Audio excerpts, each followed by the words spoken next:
To begin by sharing that OCIC recognizes and honors the Indigenous peoples who have historically and do presently live and work on the traditional, both treaty and unceded territories that we operate on.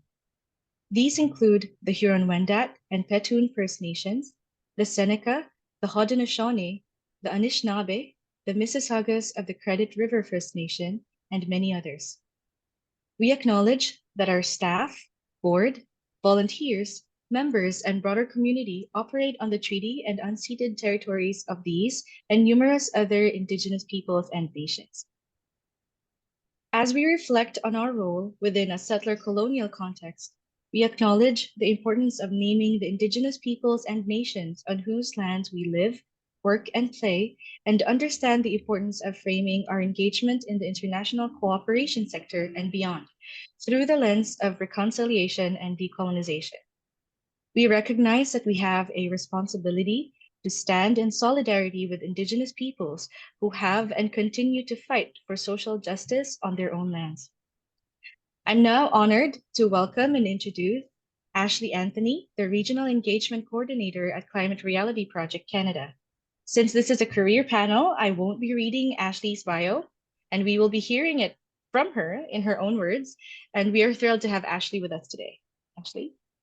Thank you. I appreciate that. Before I begin, I'd like to acknowledge that I'm connecting today from St. John, New Brunswick, on the unceded traditional territory of the Mi'kmaq, Wolastoqiyik, Passamaquoddy, Penobscot, and Abenaki nations, or the Wabanaki Confederacy, as well as Innu and Inuit peoples. So this territory here is covered by treaties of peace and friendship, which these nations first signed with the British Crown in 1726. These treaties did not deal with the surrender of land and resources, but in fact established the rule for what was to be an ongoing relationship between nations. So it is in this spirit of peace and friendship that I greet you all today.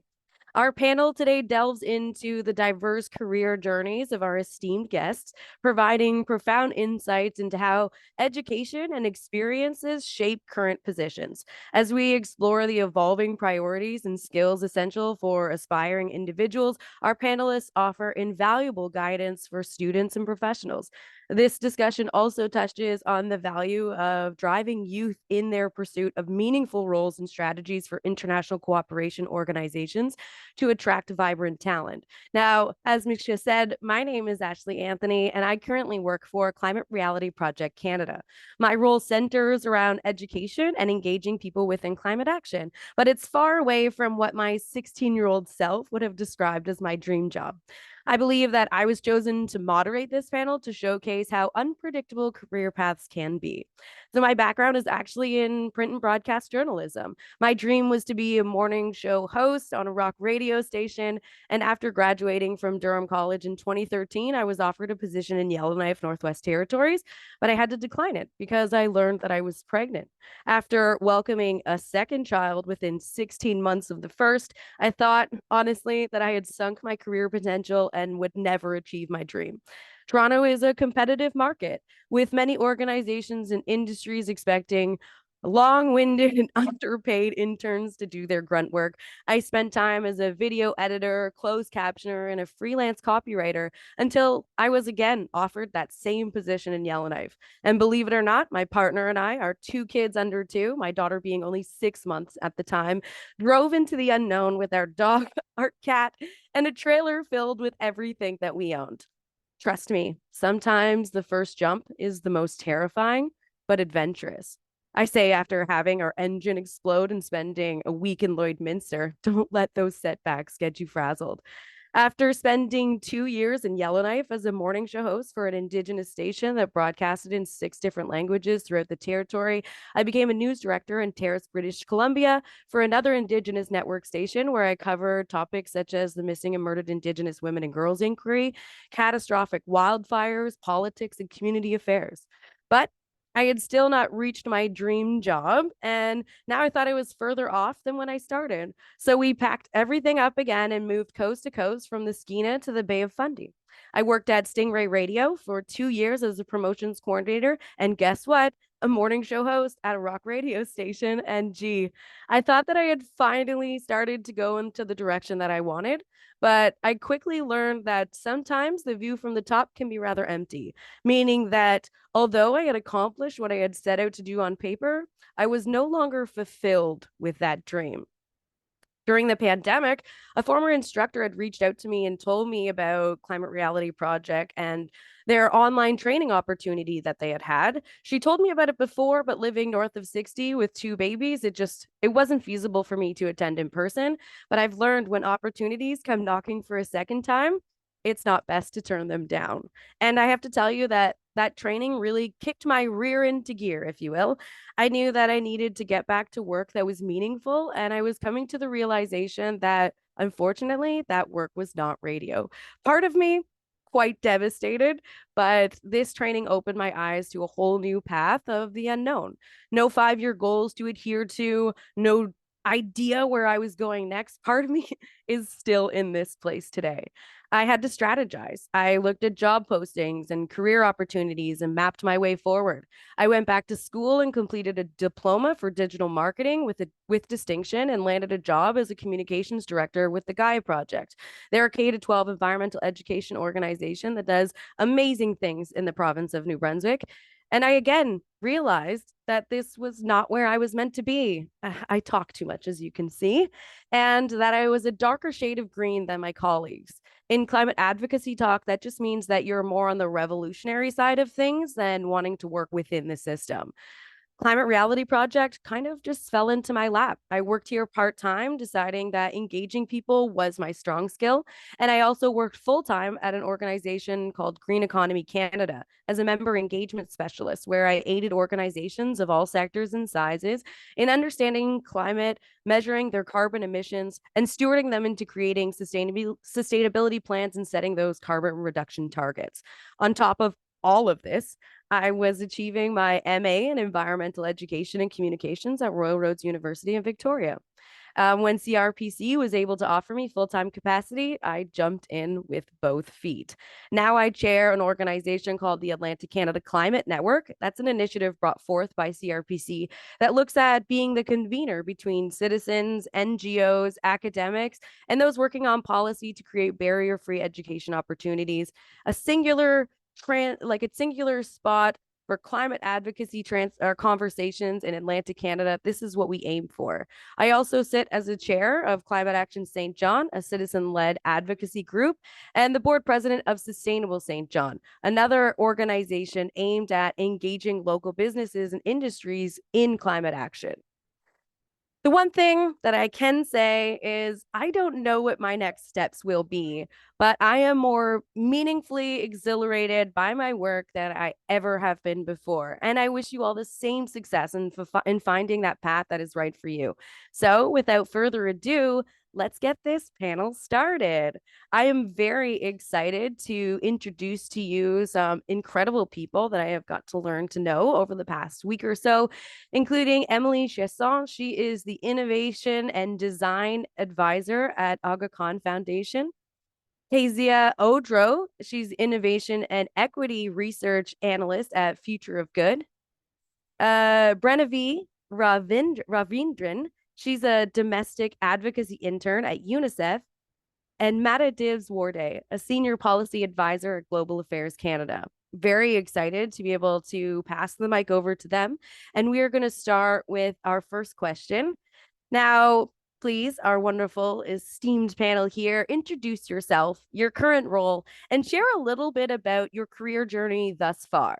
How is your education and experience relevant to your current position? And don't worry about sharing a linear timeline, but rather look at the most memorable and pivotal moments, along, of course, with those challenges and forks in the road. And hopefully, they're not going to include exploded engines for you guys. Now let's start with Kezia. Would you be able to lead us off, please? For sure. Thank you so much. So, yes, my name is Kezia Odro. My pronouns are she, her.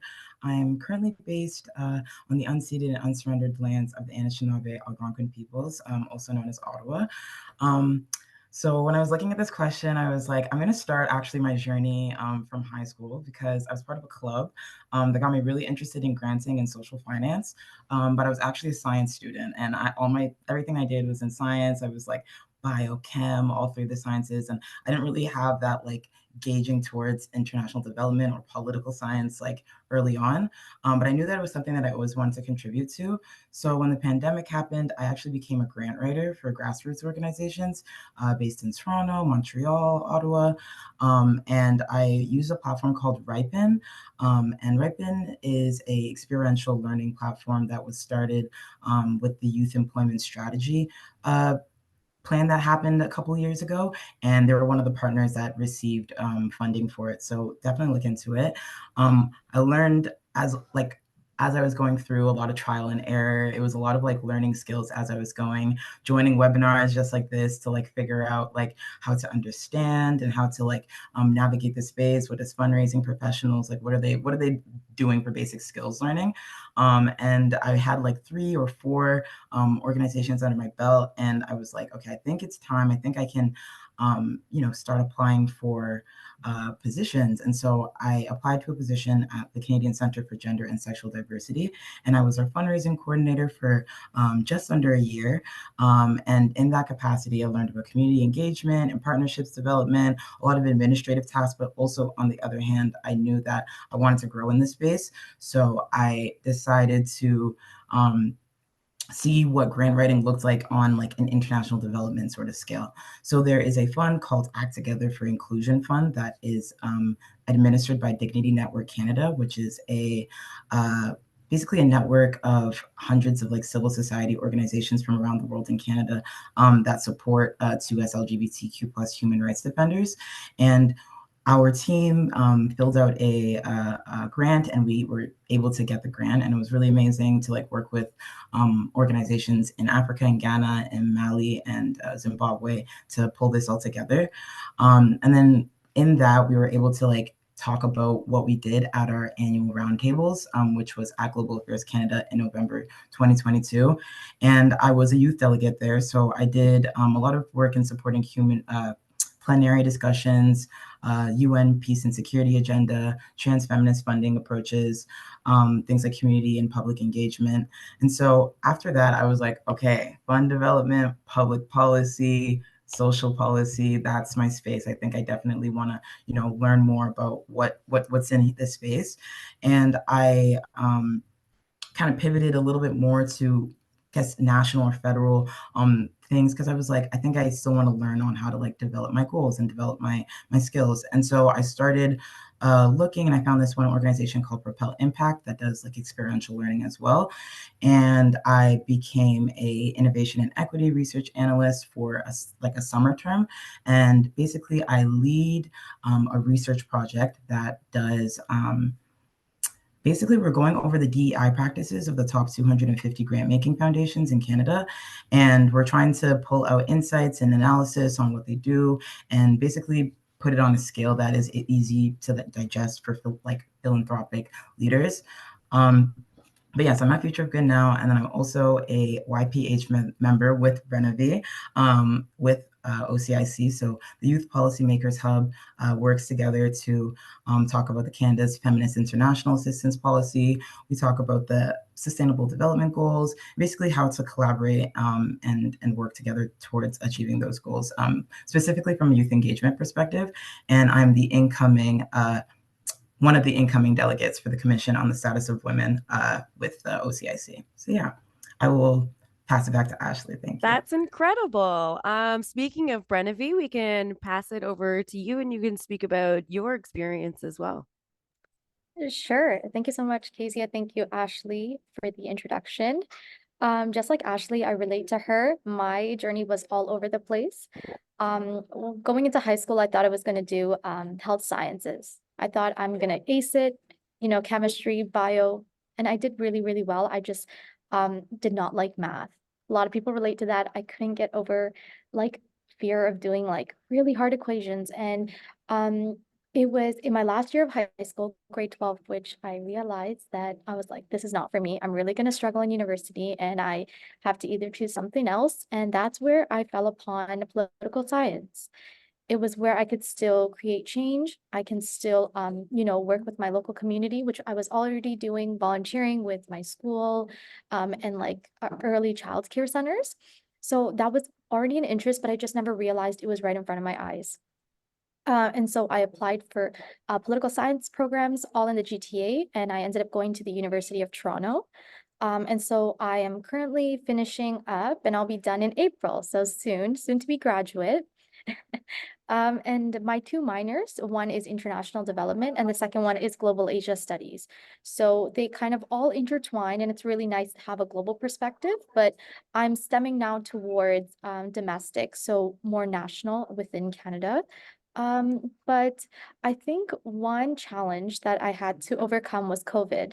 COVID-19 pandemic it was so crazy. It was all over the place, but it also opened a lot of doors for me. And that's actually what I wanted to talk about when talking about my career highlights.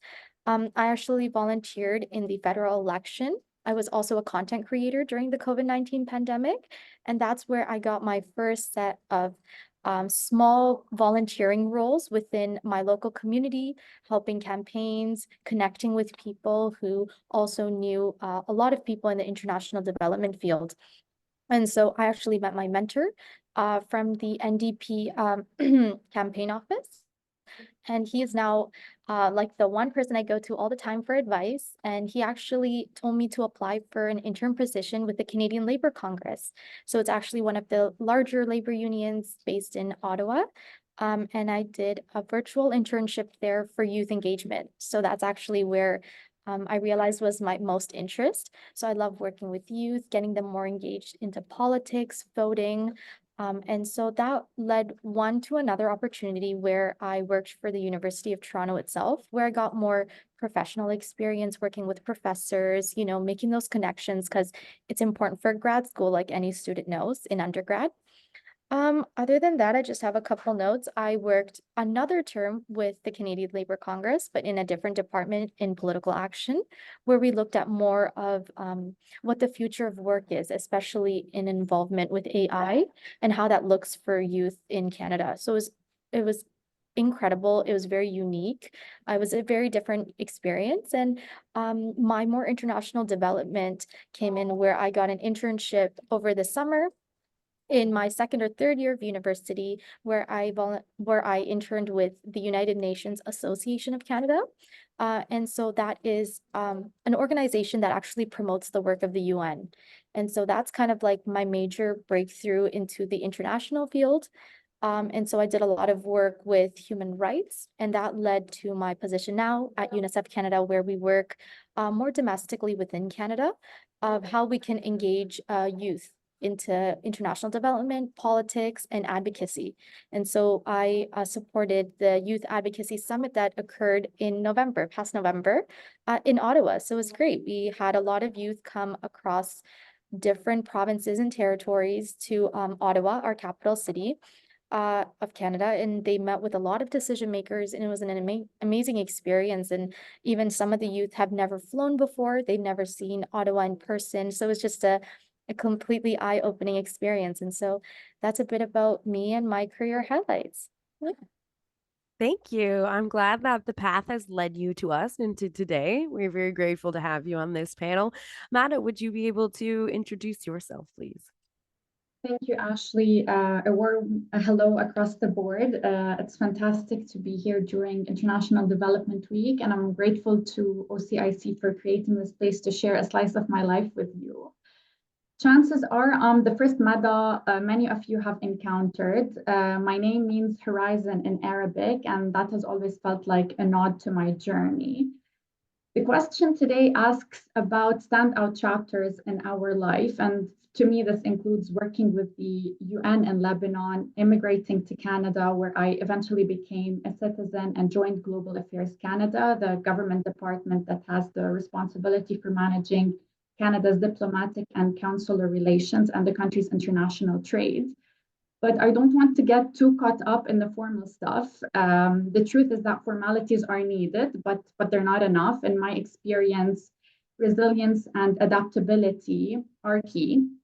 I was born in Lebanon, a beautiful corner of West Asia, into a family of academics. And at a very young age, my dad had versions of the Universal Declaration for Human Rights in multiple languages laying around the house.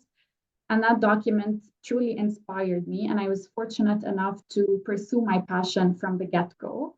In 2013, and I'm saying the year intentionally, so sometimes things take time. So in 2013, I completed my undergrad in public administration at the American University of Beirut, minoring in human rights, a field that truly resonated with me. But my uni days were packed with learning, from the sociology of human rights to transitional justice. And these lessons have stuck with me ever since. But beyond the academics, and similarly to my colleagues, I threw myself into campus life, and I seized every chance to engage, from student societies to editorial roles and club presidencies. You name it, I did it.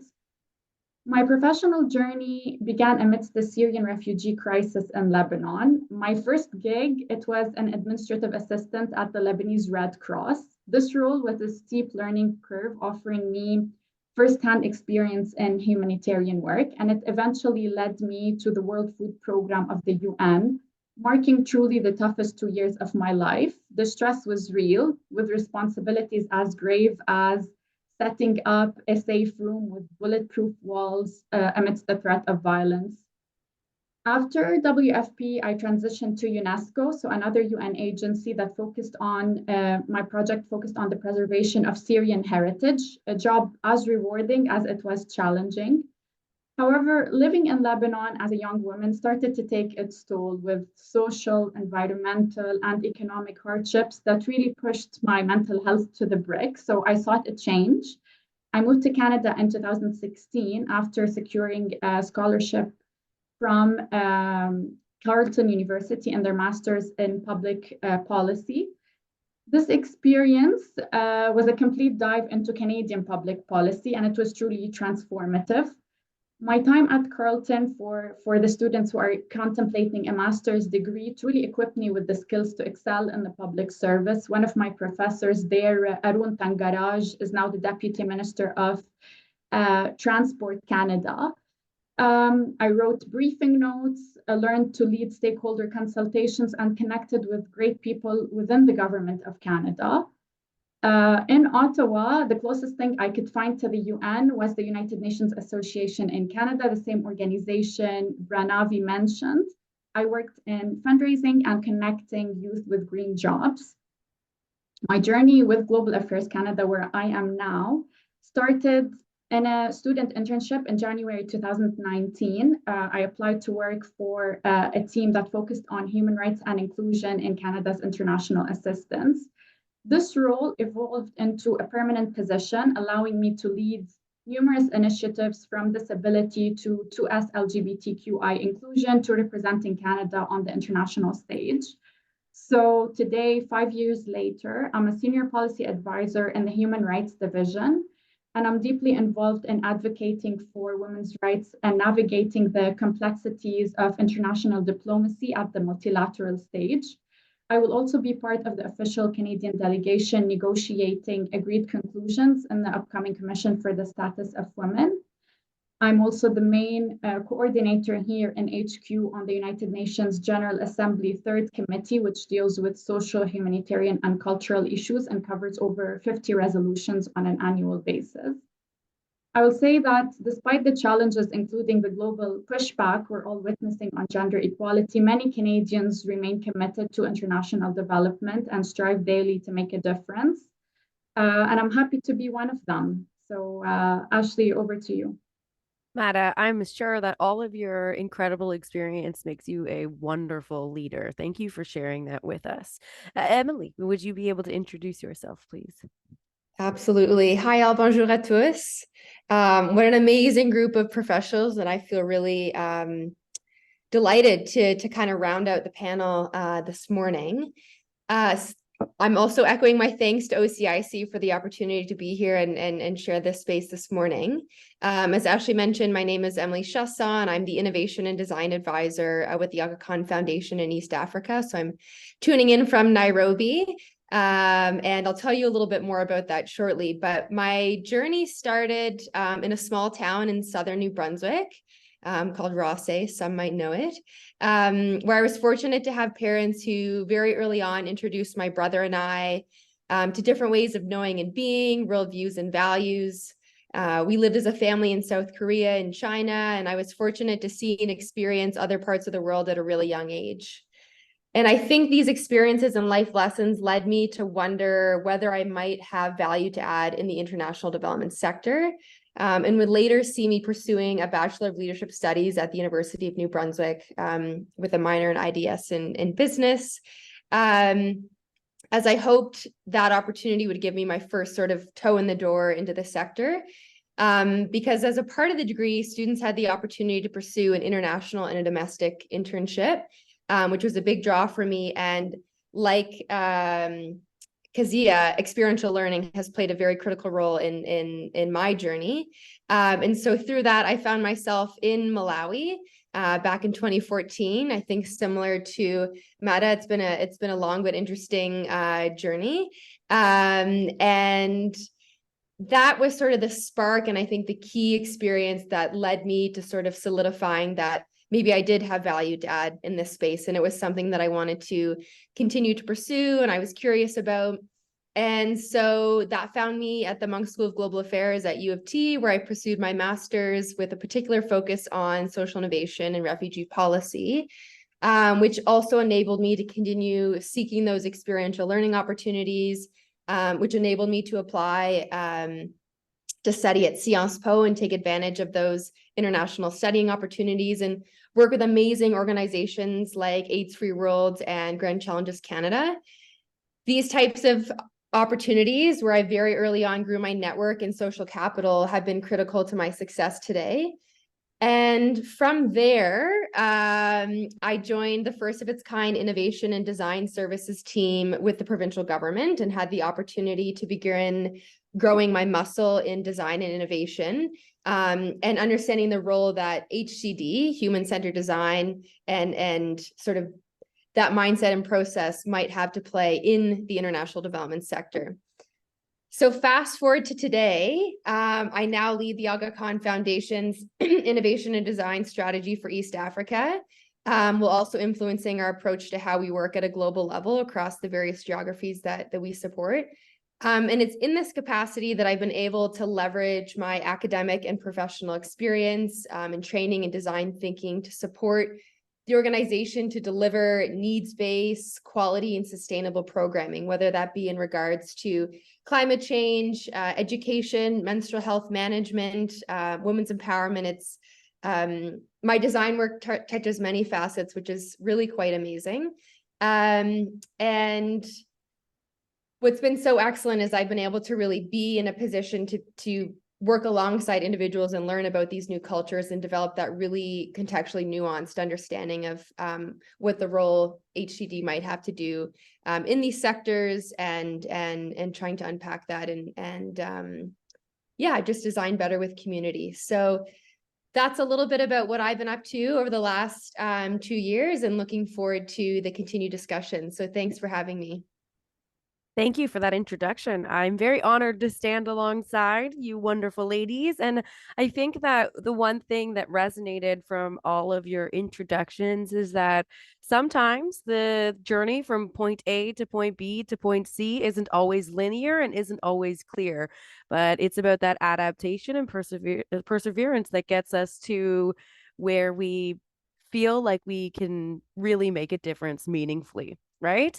So, my next question for you is, what is one piece of actionable advice that you have for people looking for a career in international developments or policy? Now, this could be anything, a source of motivation, a habit, a tool. What do you think that students need to know going into that international cooperation sector? Was there a piece of advice, for example, that was given to you that changed your path or mindset? And what would you say to yourself before you got into this field? Now I'm going to mix it up, and we're not going to go into the same in the same pattern. So why don't we move back over to Emily? Would you mind kicking us off with that? Absolutely. Thanks so much. And I think what I'm about to share does weave throughout our stories, and how you so rightly kind of pulled us together there, Ashley, in concluding that first question. A lifelong friend's dad some time ago told me that life is long and it takes many turns. And boy, could he not be any more correct. And when I think about my career journey, I think for me, it's been more of a spiral. There's been moments where I thought I failed because I didn't find that job right out of my master's. I moved home. I wasn't out there in the field, and I wasn't sure how to take that next step. Or I took a fellowship opportunity when I was already a program manager with a development organization. But I think there's so much value in circling out and touching back in, going out and coming back, and just being cognizant that sometimes we need to step back to go forward, right? And horizontal moves are also valid and okay. If you're really following that hunch and interest or a dream that maybe has been sort of on the side for some time. So don't be afraid to spiral in the productive sense. With that being said, I think, in all honesty though, along that long and winding road, I think this is the first year that I felt pressure related to my age, which is unfortunately a reality put on us by societal pressure, and I think in particular for women.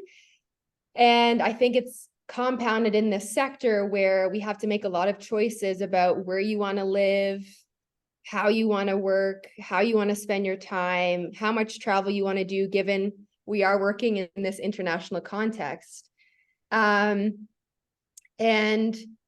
yeah, to accelerate your career in a very demanding sector that asks a lot of you and may not be compensated, and you may not be compensated in a way that reflects that work. So, also I think just underscoring the trickiness of, despite being the backbone of the social sector, I think at times for some of us in Canada, but also at times overseas and working with communities, helping people to meet basic needs, living and eating and surviving, that type of work needs to attract and retain top talent to do that.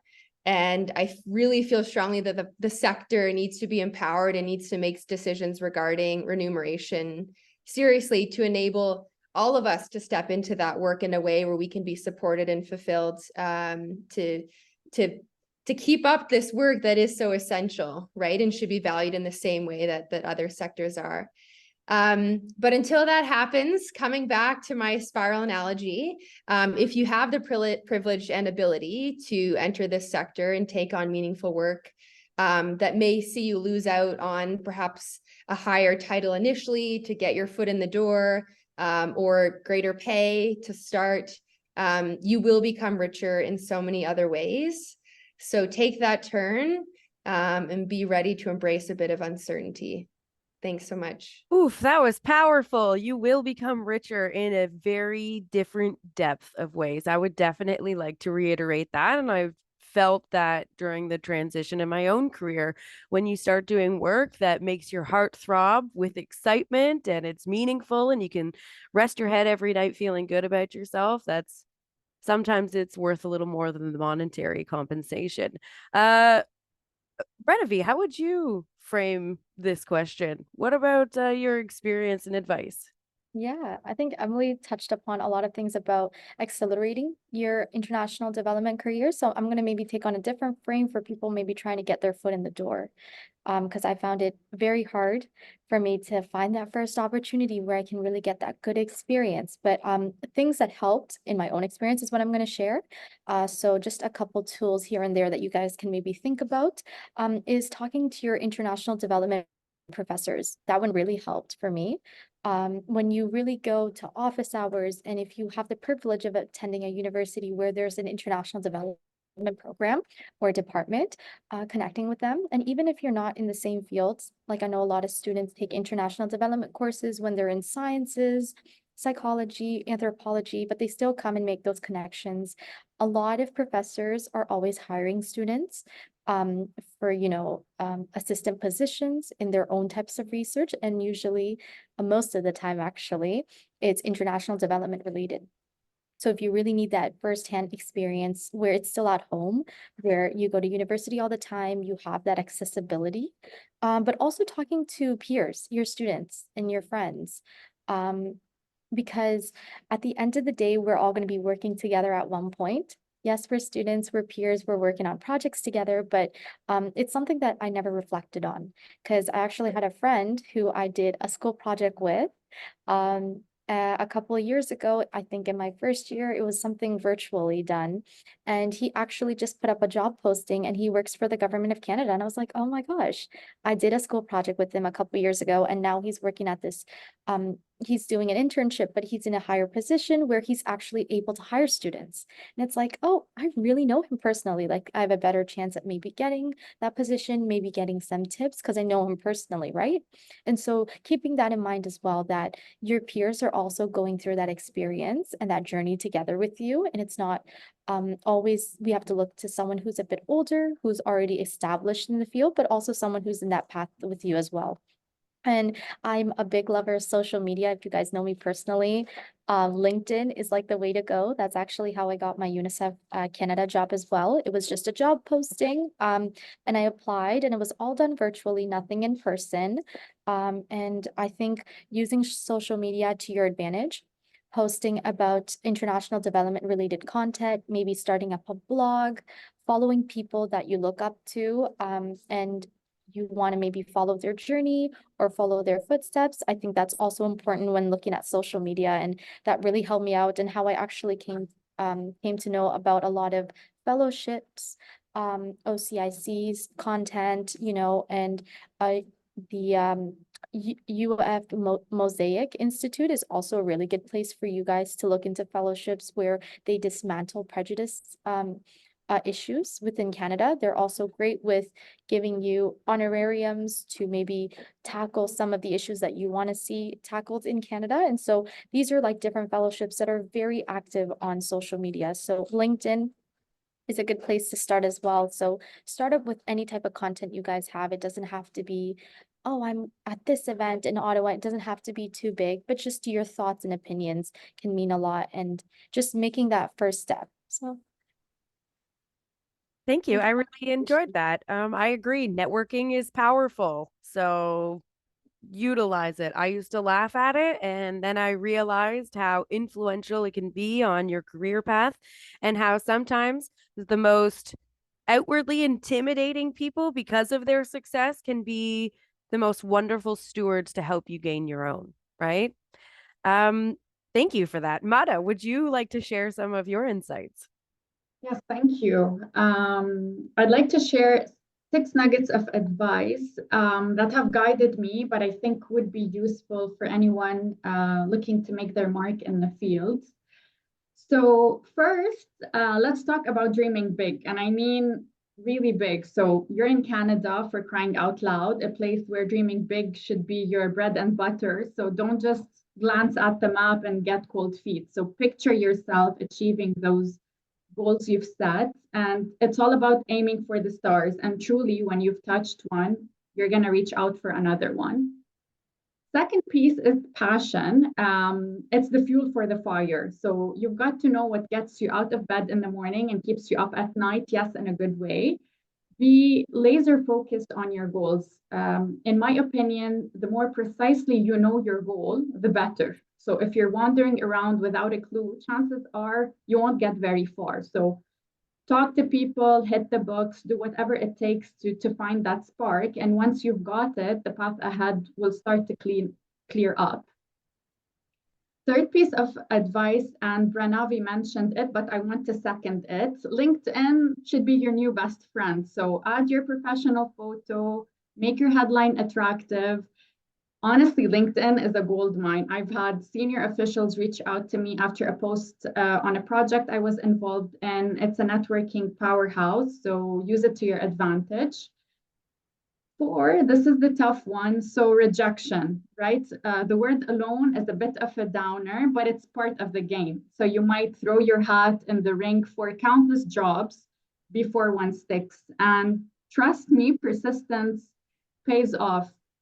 You get knocked down after an interview. It's okay. Just shake it off and ask for feedback and come back swinging.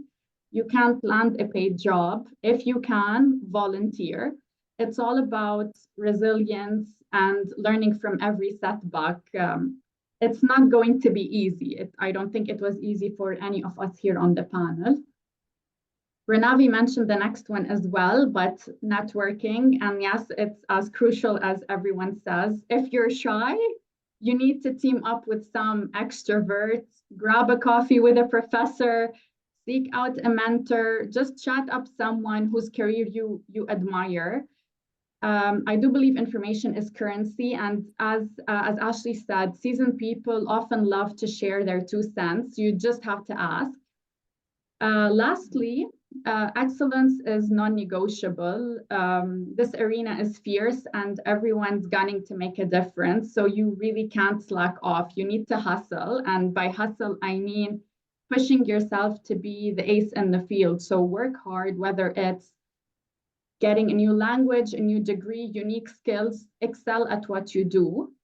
So these are my 6 cents on making it in international development or the policy sphere. Stay true to your course, dive in, and you might just end up being the change you wish to see in the world. So that's it for me. Thanks, Ashley. Are you sure that's it for you? I feel like there's a book in your future. You should probably start writing it because it would be definitely very powerful. Thank you. And Kezia, how about you? What are your pearls of wisdom? Yeah, I'm like sitting here like typing out what Mata's saying because like definitely still needing to hear a lot of this.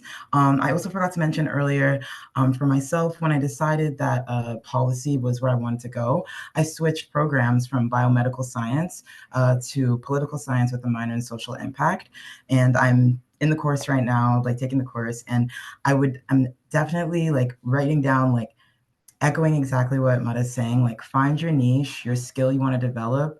International cooperation is broad, but when you're applying to opportunities, for example, like Aga Khan Fellowship or other initiatives, you'll stand out more if you can say that I have a streamlined goal of skill building and this is what I've done to prove that. And that can happen in any space. So it helps when, for example, maybe you've worked with 4 volunteer organizations in fundraising or 4 organizations in impact measurement, but now that is a lot more like detailed and concentrated than someone who has, a little bit more broader or not as streamlined of a goal. You want to prove that like I am the thing that you're missing in the space, whether it's tech or cultural sensitivity or DEI, like whatever it is that you're wanting to broaden or grow in. After you decide that skill, it'll any sector, any part of the sector will come to you, whether that's a specific country you're trying to go to or a specific issue you're trying to tackle. That skill will be applicable anywhere. As well as don't be afraid to ask for professional development funds or resources from, like Renavi said, from profs, faculty, your work, volunteer organizations, journals at your school, research institutes at your school. There's money there that's just sitting there waiting for someone to like tap into. And so if you are looking at huge, like for example, SSHRHC grants, and you're like, oh, I think that I don't have the research capacity. Like you don't have to reinvent the wheel. Like someone is already there doing it. Just knock on doors, see what's going on. I would say networking is definitely a big one for this space, but I went to a conference called Elevate International, and someone had told me something that honestly I think may be a bit more applicable for people who are a bit more introverted.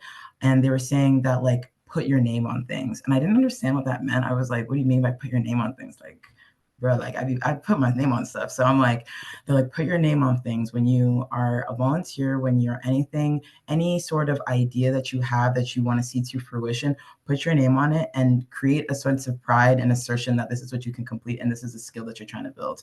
So that's, I guess, what I would say that leads into this. Like volunteering doesn't have to be free. Like, yes, you won't get paid, but there are so many things that you could take from this. As much as you're putting an investment into an organization, they also can invest in you. So it's not it doesn't even have to be as simple as like a reference letter. It could just be as well as like, hey, I noticed that you guys do this and maybe you might need some support here.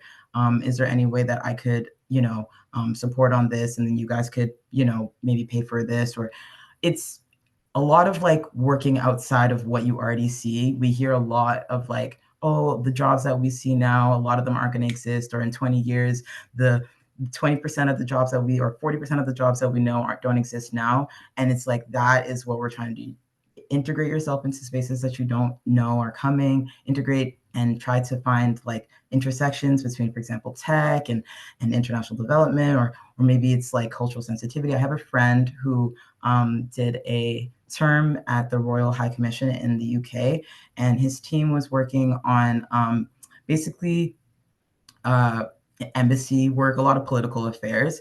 And there was a lady that was with him, and she just, she was just had done DEI for the past like 5-6 years, but because she had worked with so many different types of people, she ended up being the briefer on and like the advisor for all the diplomats on how to properly like talked with people. So for example, let's say Mada was going to have a briefing with someone from South Africa. They would also, be like, hey, it's culturally appropriate to talk about this before you start. So there's a space for everyone. You just have to find your niche and like really be streamlined about it. So yeah. And I love that. There is a space for everything and everyone. And I believe that, my pearl of wisdom here, alongside of all of the amazing things that you guys have shared, is that you are meaningful. And there's going to be so many opportunities in life, so many instances where you feel like you're not measuring up to snuff or you're intimidated by other people in the room, but everybody has their own intrinsic, meaningful contribution. Everybody is here for a reason, everybody. And so if you're lost at this moment, reach out and somebody will help you find you. And there are going to be moments where you have to step back and recalibrate and relearn who you are, because we grow through experiences. Don't back yourself into a corner where you are forcing yourself to be the same person and the same ideation of yourself.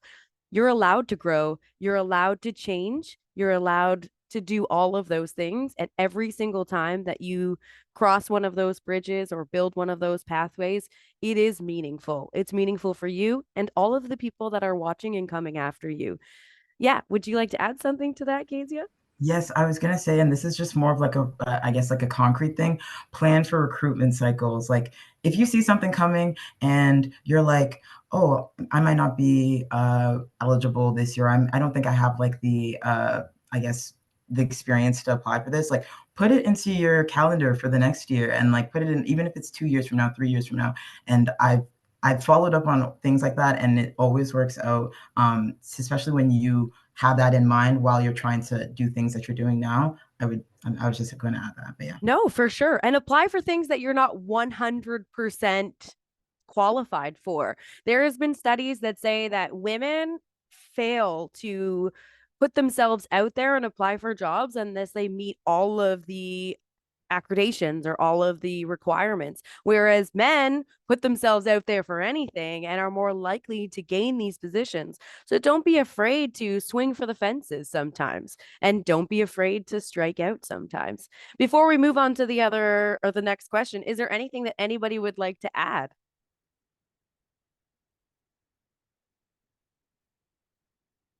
Well, wonderful. Thank you, ladies. This is honestly, I'm feeling very motivated.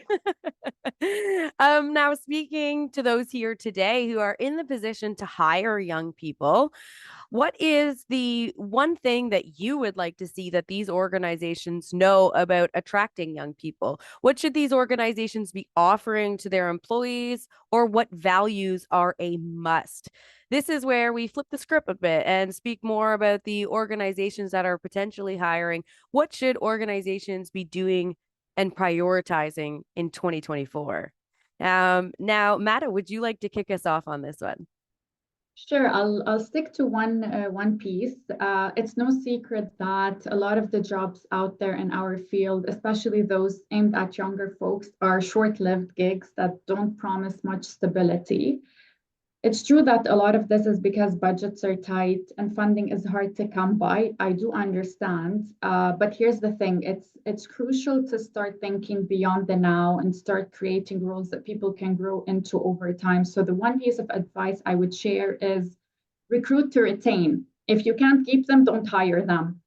Hiring should be as much about keeping people as it is about bringing them on board. It's about building a place where employees feel genuinely safe, valued, and empowered to take charge. So that's the one piece of advice for me: recruit to retain. That's a strong one. Thank you for that. Kezia, would you like to add some more? Yeah.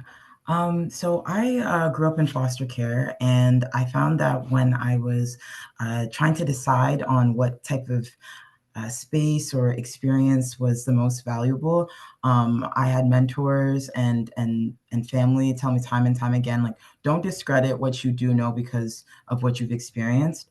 And I think that's what's honestly like propelled me and like moved me forward through my journey so far. So I would say definitely don't discredit lived experience. And I guess in that same realm, don't recruit outside of LinkedIn. I know that LinkedIn is a very forward tool, but it's also actually like quite inaccessible to people who, are just as competent. I think that LinkedIn is a great tool for people who are within the sector, but if you're looking to get diverse insights, but then also support the notion of professional development when it comes to youth engagement, I think it's really important to look outside of the norm. Transferable skills are like literally the most like cool way to see someone develop. So I would say that definitely.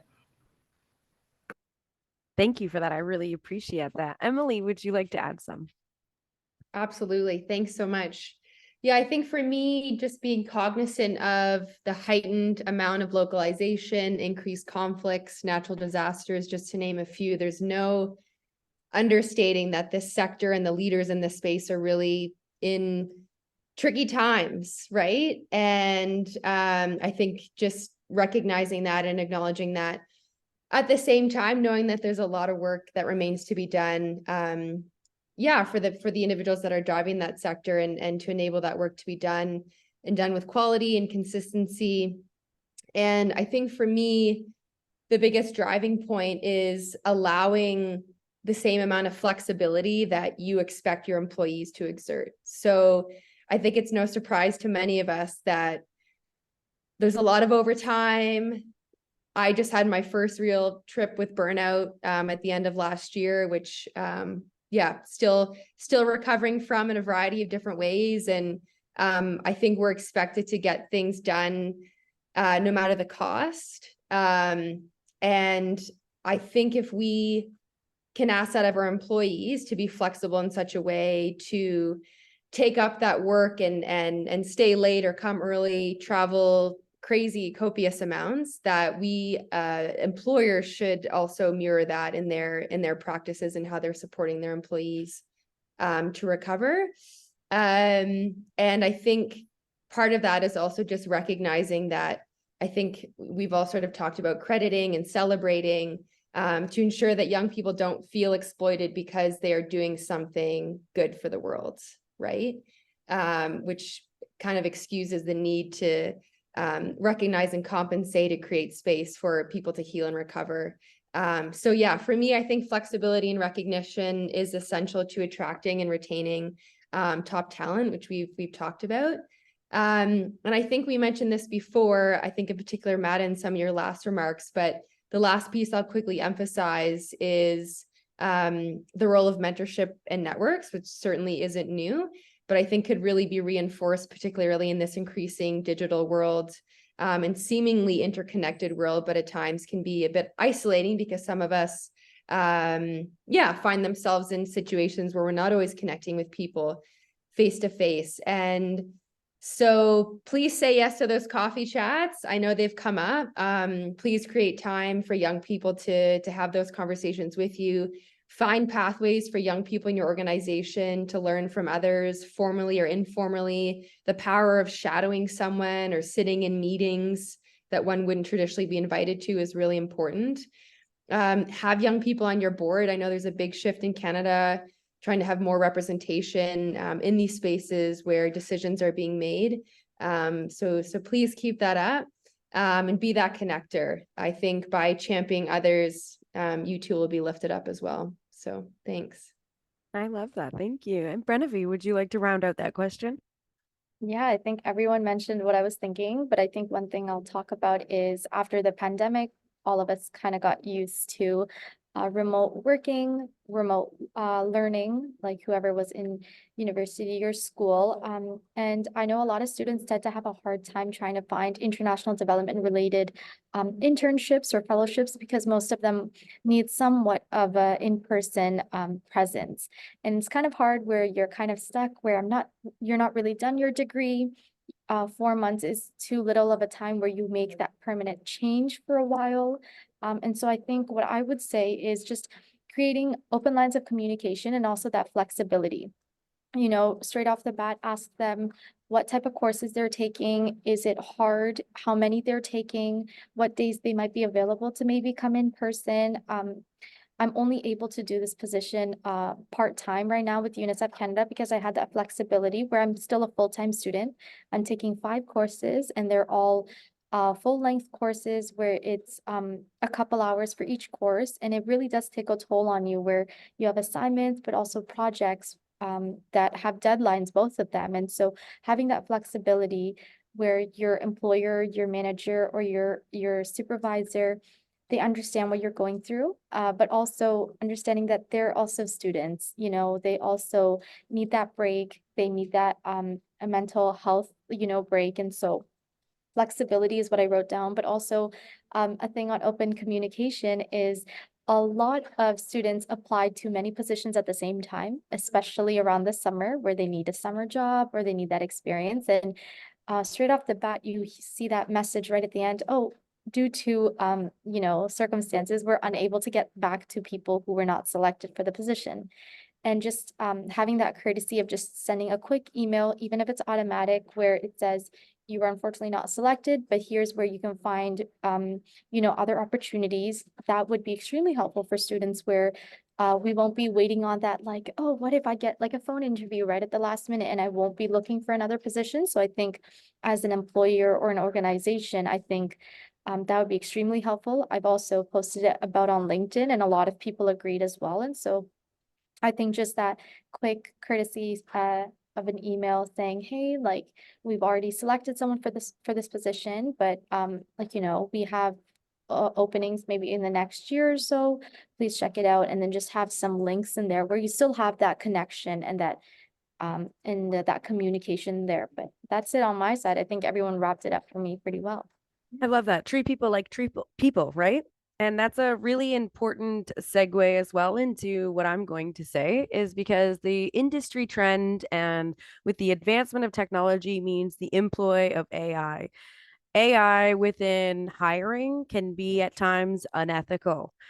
Putting people's resume through an AI for selection, it eliminates compelling and intelligent and incredible candidates.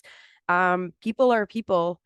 Everybody has nuanced experience. Looking for keywords and trying to fit people and their experience into a box does not fit, especially for the world that we're trying to develop. Ensure that we're treating people like people. That's my 4-year-old, if anybody heard that. Now, we're at the moment where we can open up questions to our audience. So if any of our attendees have questions, feel free to drop them in the chat, or you can raise your hand and we will get to you.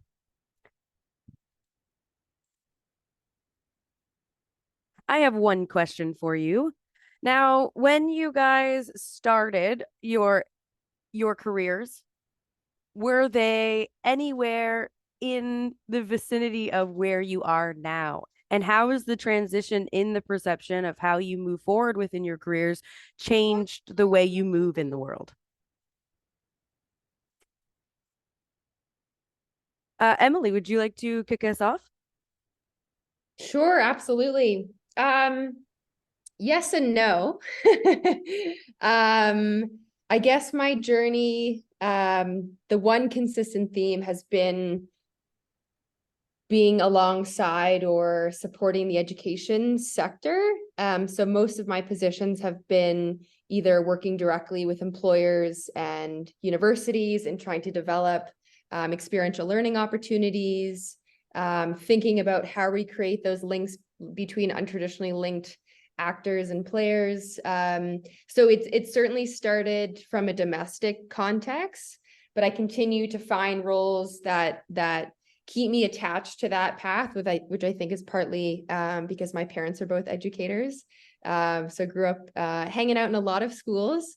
But even to this day now with the Aga Khan Foundation, the largest portfolio that I support is in regards to education and how do we work with local communities to improve access, retention, quality of education. And so that has been a consistent theme for me. I often wonder whether I should go back or go forward rather and get a teaching degree of some sort to work more directly with young people or adults. But I think I do a lot of teaching now in my facilitation, which has been, I think, a really beautiful mix between that international development piece and how I love working with people. So yeah, so yes and no. I think the theme and kind of that trend in terms of really understanding the value of education and wanting to create opportunities for all to gain access to that has certainly been the same. But as I said earlier, the spiral is real and it's gone from domestic, international, domestic, back and forth. So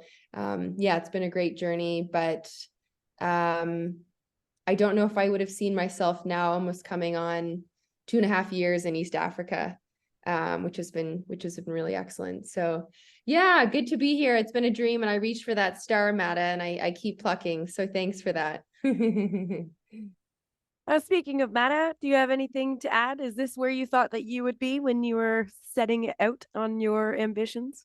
To be honest, no, I thought I'd be working in human rights and public policy and international development. Yes, I aimed for that. I worked to stay in it, but I didn't ever think I'd be in Canada. I never thought I'd be a Canadian citizen living in North America, for example. So roll with the punches, I suppose, even though I do believe that Canadian citizenship was an honor and a privilege. And just in relation to the question in the chat in terms of discrimination, at least for women, I do feel that this seems to be a lifelong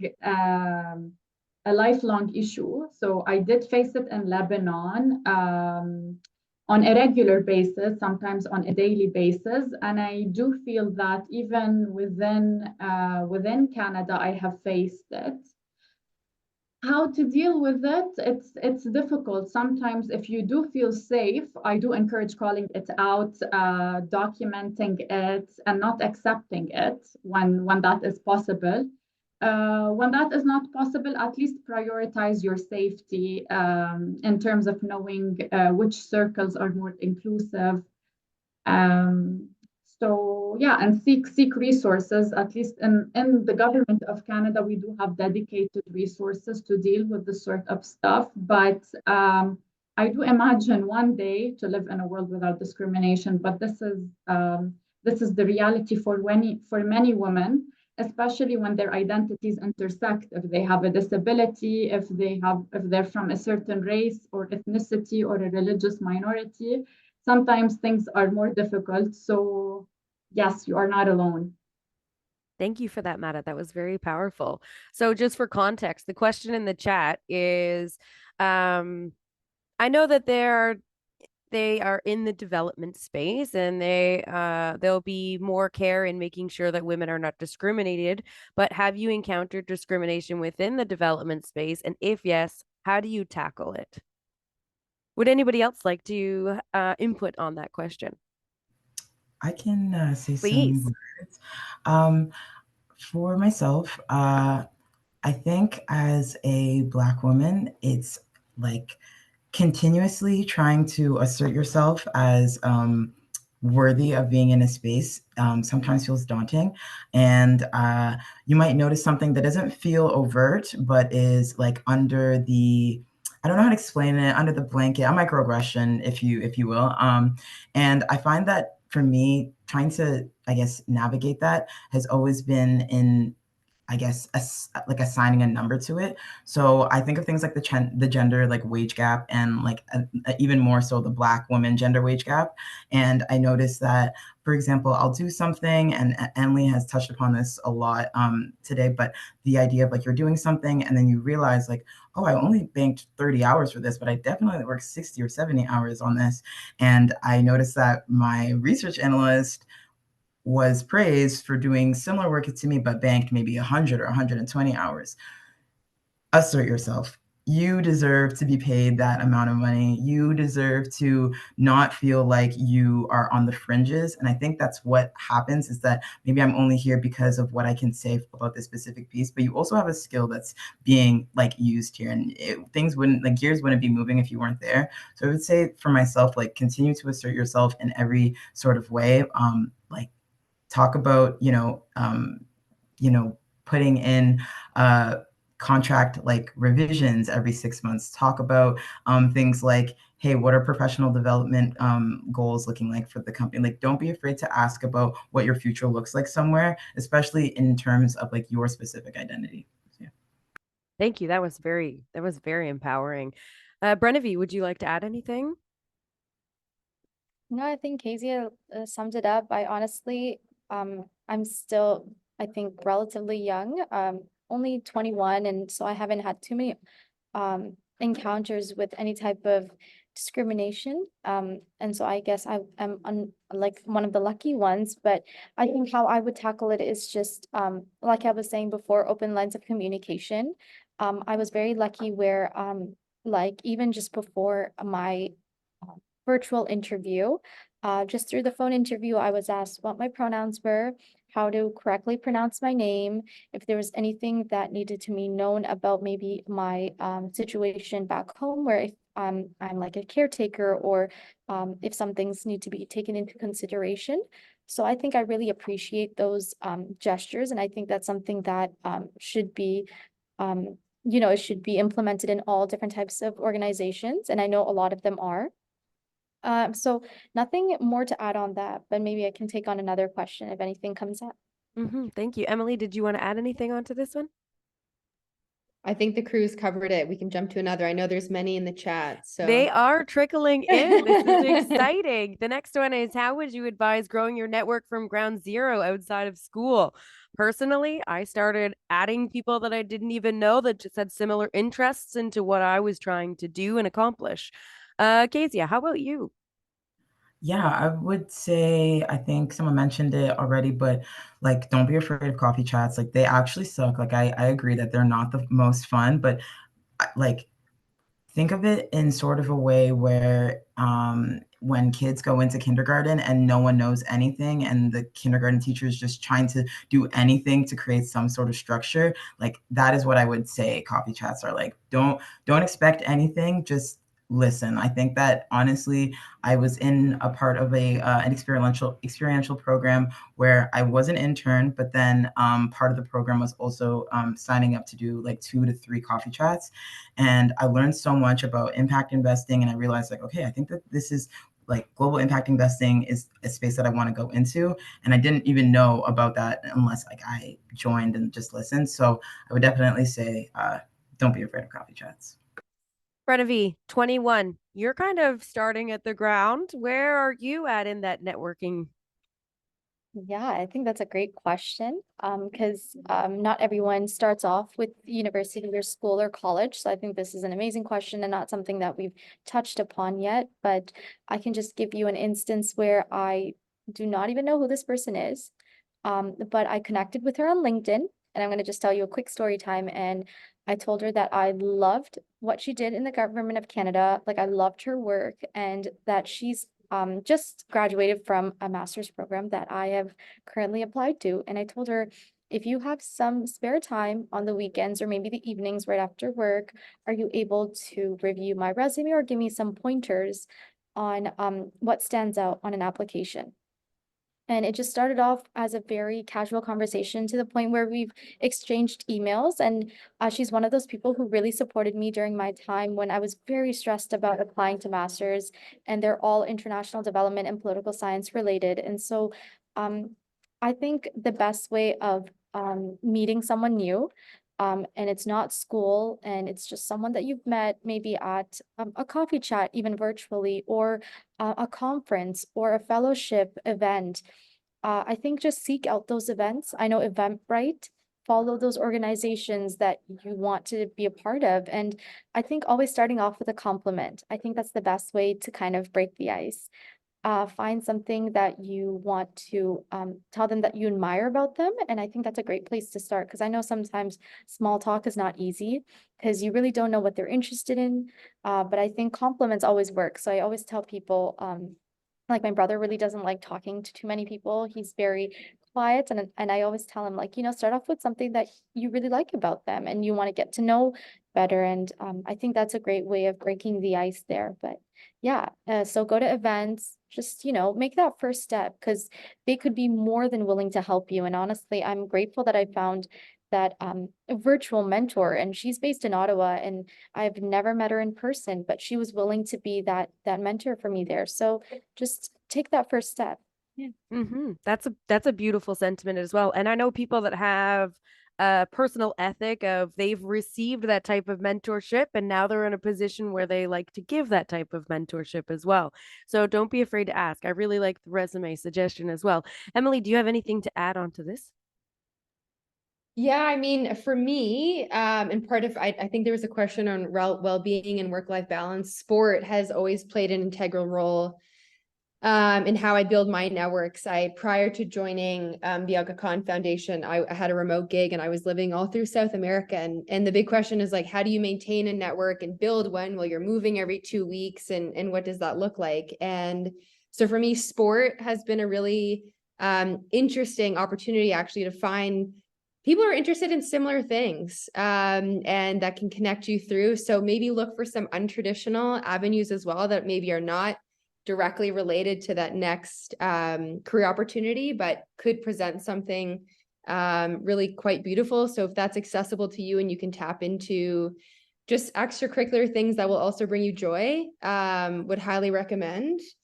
I think as well, there was a question, it'll just feed into this network piece around how do you build on the connection after the event or the coffee chat? I think that's such a great thing where you're like, oh my gosh, what can I offer this person in return? Like what?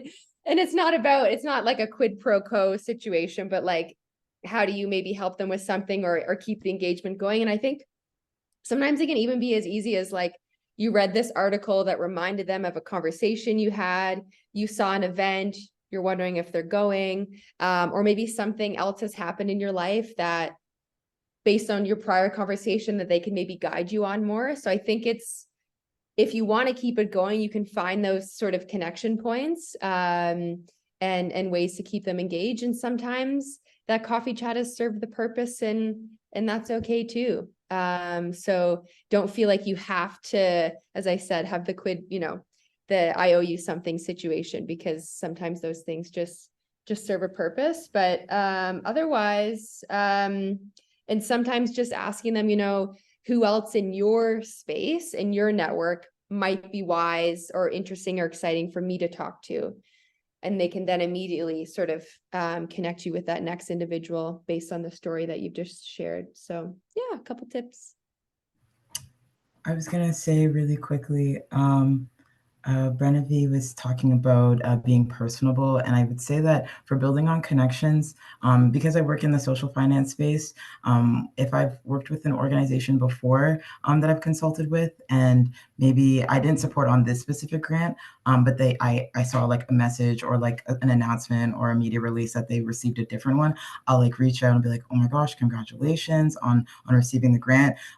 So I would say like personability, but also like you're following along in the sector as well. So you're trying to make sure that the going on, what's happening, and you're willing to also like, oh, I'm noticing, hey, and you never know where to go. Maybe they're like looking for someone within that project coming on and things like that. So don't be afraid to like also step out of your comfort zone to create a sort of a situation that hasn't happened before.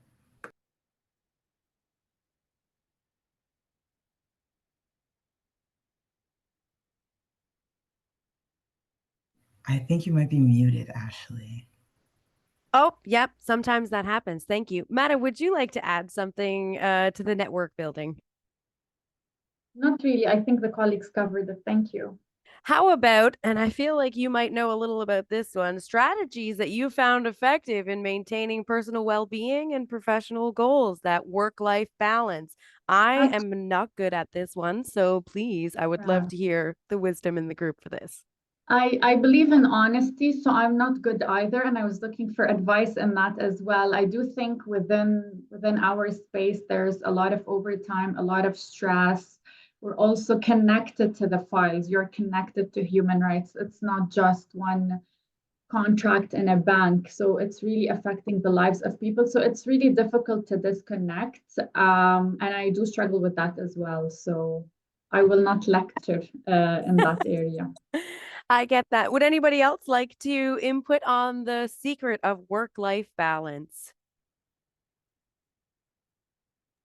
I think the mantra that I've been trying to figure out a way to achieve, similar to Matt, I mean, I think we're always on this journey because new priorities come in, different things in your life come up. So you're always in some way, you know, not reinventing, but adding to those strategies as your priorities pivot. But I think the working smart, not hard is something I'm trying to do. So being really intentional with my time, and I think just recognizing that the work will be there tomorrow, but your energy and your ability to contribute at the same level every day will not be if you keep at this. So yeah, I think the working smart and not hard has been really key for me.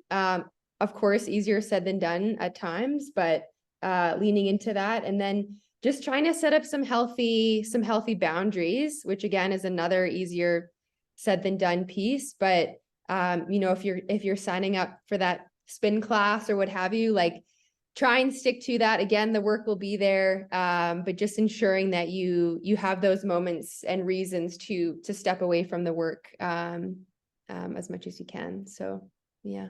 Yeah, for sure. I think that when you do something that you love, you tend not to be able to draw those lines in between work and passion. And like you guys have said before, sometimes that's the fuel to the fire.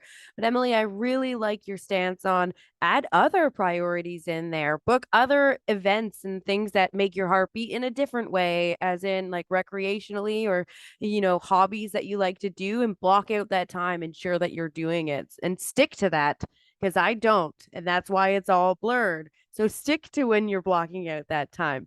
There was a really great question that came into the chat as well about challenging experiences or times that you felt like that was a bad career move. How did you overcome this and keep going? I think that we've all might have made a few missteps in our career paths. Mata, you have any insight on this one? Yeah, I think that he or she who makes no mistakes makes nothing. You know, when you're working, you make mistakes. I think owning up to it is important, and owning up to it early rather than late. So when you've done a mistake at work, I'm okay coming to my manager and be like, okay, I messed up, let's fix this together, rather than hiding it and accumulating wrong after wrong. So owning it, addressing it, and learning from it. And it's okay to accept it. Don't beat yourself up for it. It's a normal part of the process, in my opinion. I like that. Accountability is key. Emily, you mentioned about having to step back and go home. Maybe you have some insights on this one.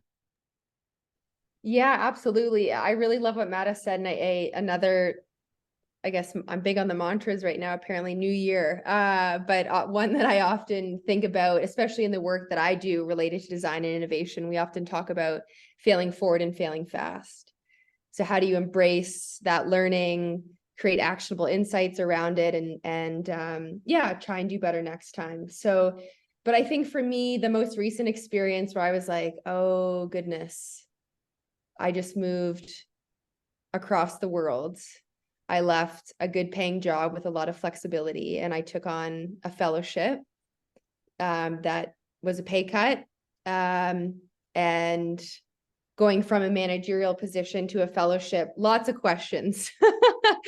Lots of questions. And with that being said, though, obviously super grateful to the Aga Khan Foundation, and the fellowship is a tremendous opportunity. But I think initially when I arrived, I just had such a thirst, and I wasn't getting those opportunities that I'd hoped for, which I think is also really important to be cognizant of the fact that I am a white person in an office that's new to me, that is not my context. And so there's a lot more work that I knew I needed to do to build trust and carve out that niche, and try and understand what my value addition would be within this organization. But I think the best way that I kind of sort of pulled my bootstraps and was like, you know what, you've moved across the world, all the reasons I just said, we're going to make the most of this. I think what I really leaned into was like, your TOR and your job description might say one thing, but sometimes you need to sort of step out of that,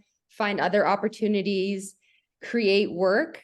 Sometimes that looks like doing things that you don't necessarily want to do. But going back to the building trust thing, and helping your colleagues initially so you can start to understand the organization and get those sort of larger projects. But I think also don't be afraid to link yourself to people that are not your boss. Unfortunately, my boss was not a very good advocate for me, and just didn't have a lot of time. And when you're in a new organization and a new culture, there's so many things to navigate beyond making a shift to another organization in your home country, right?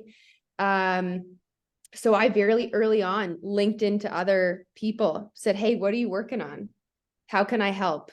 I found myself being linked to 3 global leads that I now advise on our work, and have projects and new opportunities, and have been able to move from a fellowship to 2 consultancies and now a full-time position with the Aga Khan Foundation. Because if you can, I think somebody kind of said it, but maybe not, be that linchpin within the organization, that the skills that we've talked about, be that neat, you know, all those great things. So I think, yeah, really looking to yourself, to others that may not be your direct support, has been pretty game changer for me. Yeah. Thank you. That's very wise. We're unfortunately at a time, but do either of you have anything to add on this before I pass the mic back to Mishka?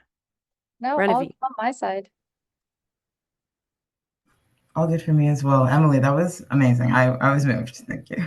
I was definitely moved, and again, feeling very empowered by all of the amazing anecdotal experiences you've all shared today, the insights, and of course, it's breathtaking to watch you all succeed in all of your avenues. So thank you for taking the time and spending it with us. And of course, OCIC and our audience today. I'm grateful to be able to have been the moderator for this panel.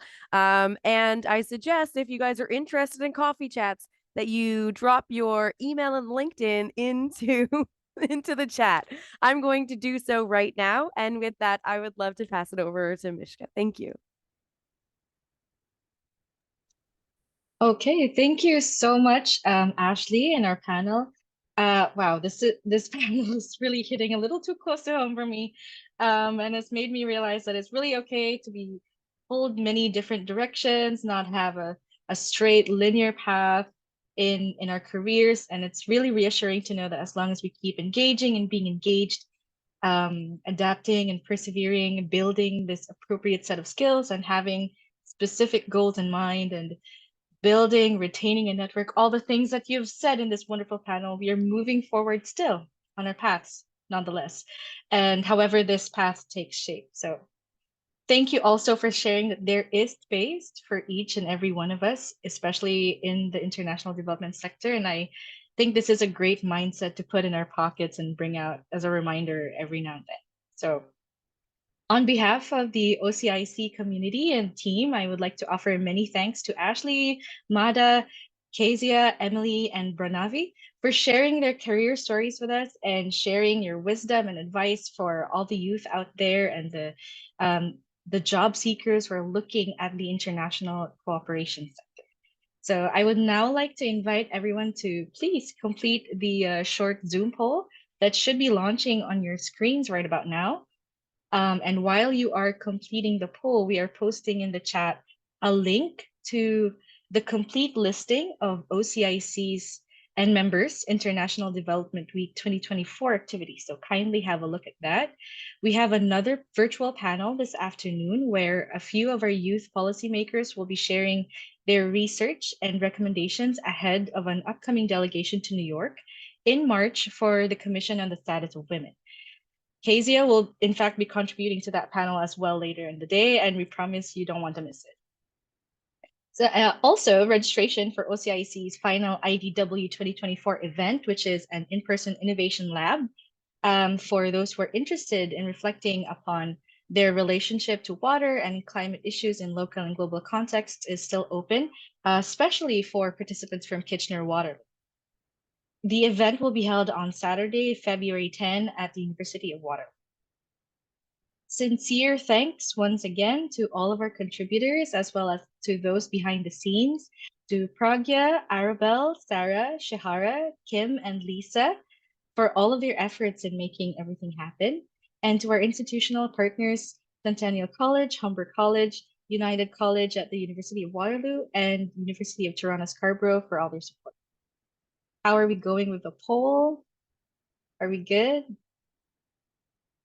Warm thanks as well to Global Affairs Canada and our colleagues in the Engaging Canadians branch for their financial and logistical support for this and all of OCIC's International Development Week 2024 initiatives. And so thank you for joining us in this panel and hope you all have a great day.